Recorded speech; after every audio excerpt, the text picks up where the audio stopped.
मानव हितासाठी अपायकारक काम करते।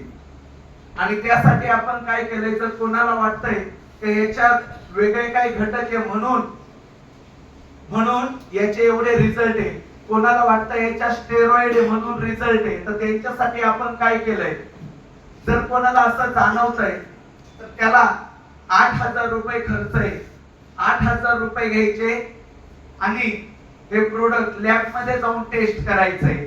जर याच्यात स्टेरॉइड किंवा असे काही घटक आढळले की मानव हितासाठी ते चांगले नाहीये, त्याच वेळेस त्या व्यक्तीला 2 लाखाचं बक्षीस कंपनीने ठेवले।